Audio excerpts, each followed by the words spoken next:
What's on, ladies and gentlemen? My name's Ross, I like games, and today we need to take a look at a new card game which is just coming out, because it looks like an awful lot of fun.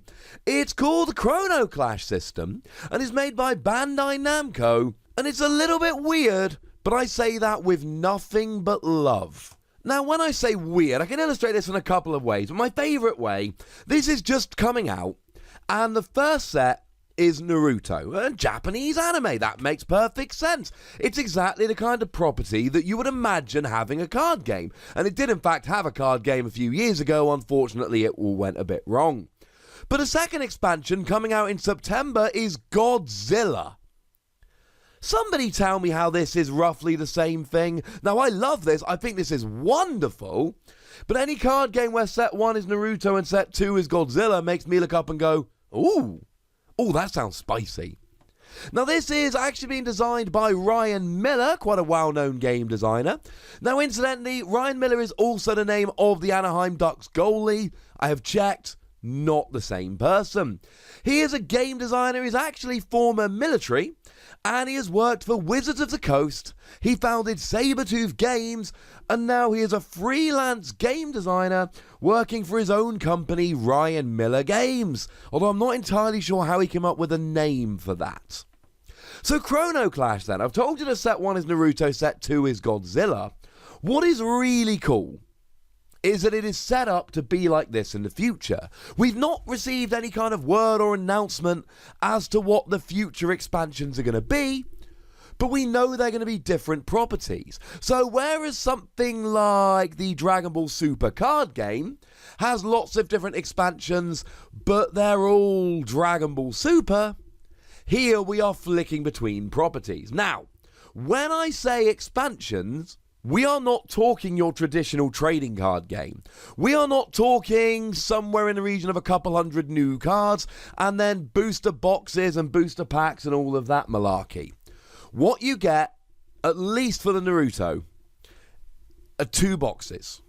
That's it. That's what you have. You buy the box, and that gives you half of the cards, and then there is another box which gives you the other half of the card. It is marketed as a deck building game rather than a collectible card game or a trading card game. You buy both the boxes and ostensibly, there's a small exception, we'll get there in a moment, you have all the stuff. Now, this makes it incredibly budget friendly. In the UK, you're basically looking to pay about 30 quid, so you pay 60 quid and you've got all the Naruto stuff. And then you wait till September and you pay, presumably, although this again hasn't been properly announced as far as I'm aware, but presumably you're paying another 60 quid, you're getting all the Godzilla stuff, and then essentially every 3 or 4 months you're paying 60 quid. That is far more affordable than your average card game. Though my understanding is you don't actually get play sets of everything. The lovely folks at Bandai Namco have actually sent me both of these decks, so we are going to be doing an opening on here in the next couple of days. It's going to be wonderful. Then we will, of course, have a bit of a gameplay video in a couple of days as well, so you can see it in action. I'll probably do a learn to play separately from the gameplay, because I think that's a better way round. Some people just want to watch gameplay. I think learning to play when you're watching someone play, unless you've got super high quality cameras and are constantly zooming in on every card, can get kind of annoying. But each box contains 2 decks. Each deck has 18 different cards, and they're 50 card decks. And you are allowed to have 3 of each card in your deck. Well, the maths on that doesn't add up. If you had 3 of each of the 18, that would put you up at 54. So we're probably getting close, but not exactly. But the design of this will appeal to a lot of folks. A lot of folks get annoyed about games where cards are far too expensive and there's all these awkward promos and super rare cards and all of that. Here, you buy the boxes, you build your deck, you're ready to go.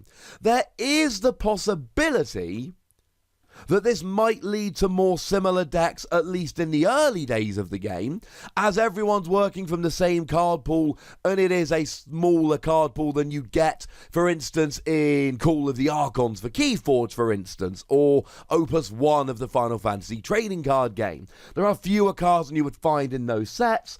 However, it makes it more affordable, puts everyone on an even playing field.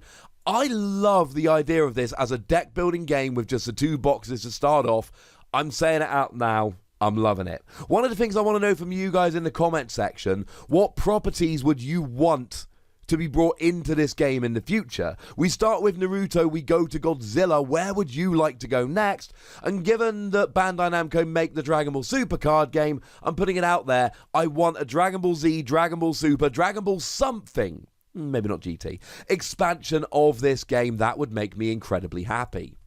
Now, the good news is that they are actually already running tournaments on this, though if you do look on the website, the only tournaments listed at the moment are in the USA, which is slightly sad. But the good news is there is a playmat for the winner, and there are such a thing as tournament packs. Now, this is the exception I was telling you about earlier. Generally speaking, you buy the 2 boxes, you have everything. But then there are these tournament packs. If you get the early versions of the decks, each deck comes with 2 tournament packs. Otherwise, you have to get them at tournaments, and you get some for playing and more if you do really well.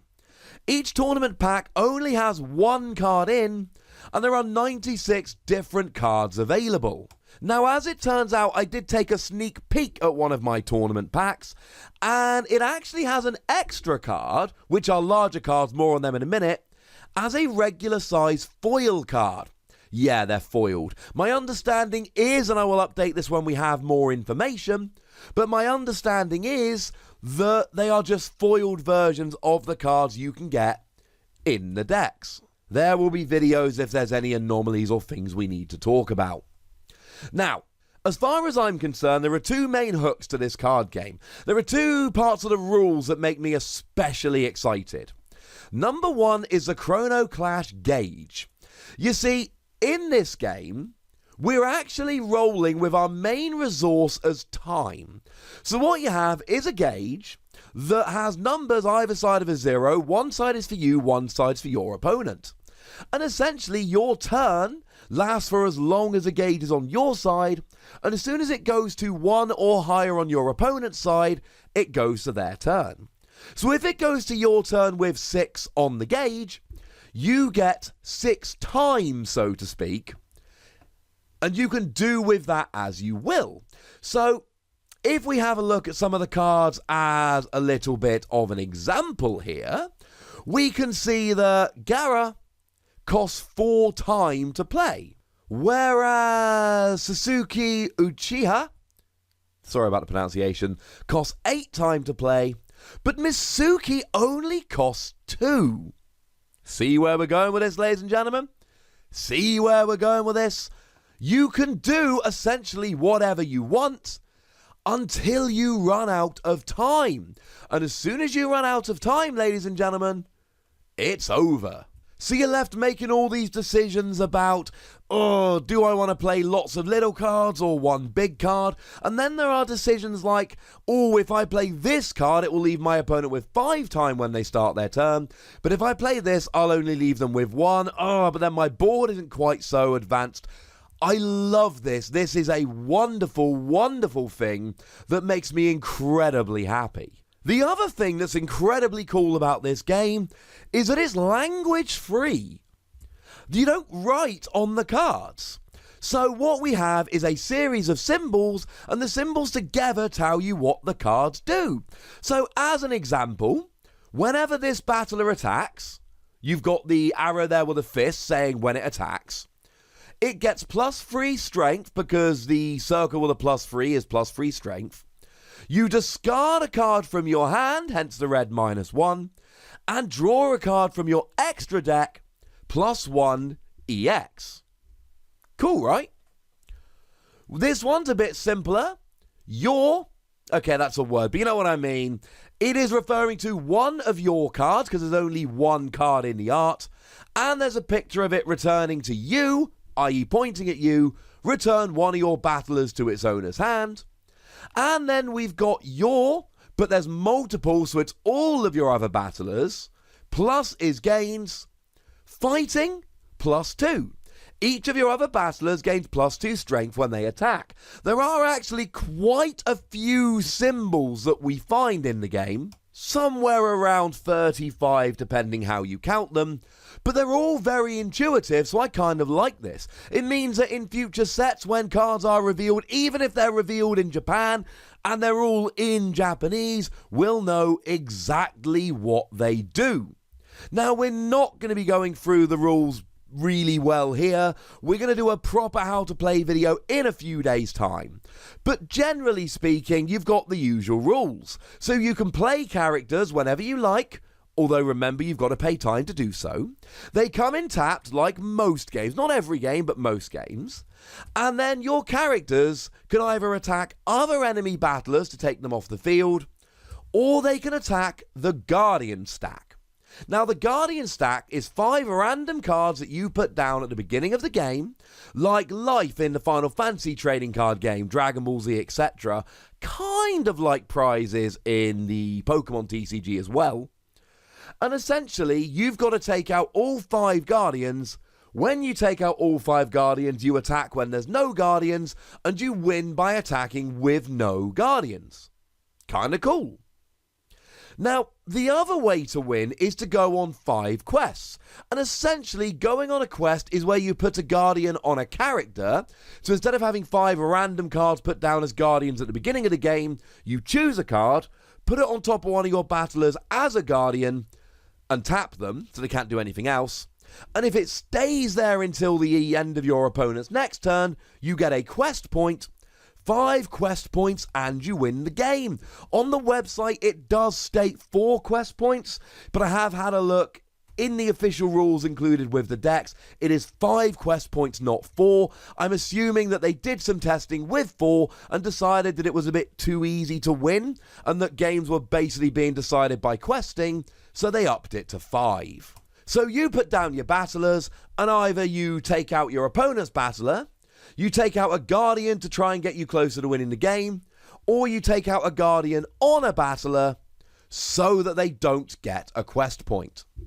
There is also such a thing as an extra deck. Now, these are usually oversized cards, but I believe in the tournament packs you can get foil regular size versions.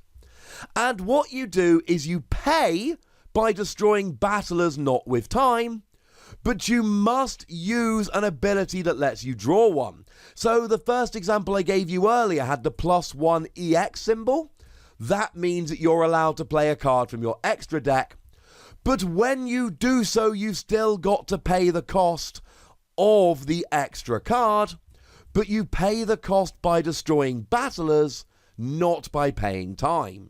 So if we have a little bit of a look at Ninetales Cloak, 4th Tail, we can see that it is an extra card, and it's a 4 cost, so you've got to play it with an EX1 ability, and then you've got to destroy battlers of strength 4 or higher.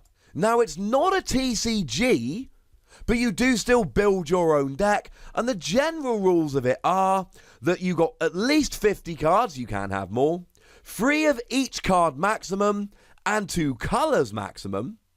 And then you may have an extra deck, though you don't have to, and it must be at least 6 cards. You're only allowed 1 of each card. You must use the same colors as in your deck, and all cards have to be the same size. We're early on with this, and it's going to be very interesting to see how this works with just the 2 decks. But of course, in September, we're going to have Godzilla decks, and then, I mean, look, we've got the first set in June, 3 months till September. I mean, does that mean we get our 3rd set in December? 1 every 3 months, 4 a year? That's what we see in Pokemon. But remember, you're just buying a couple of decks. This is legitimately affordable, and I'm going to be honest with you, I am loving this game. It's early on, there's a limited card pool, there are reasons to be cautious, as there are with every new card game. And Naruto as a property for me personally does very little. Though I do love the Naruto glass I got from Loot Crate, which I bought to get the Omega Supreme Transformers card. All these games come together, ladies and gentlemen.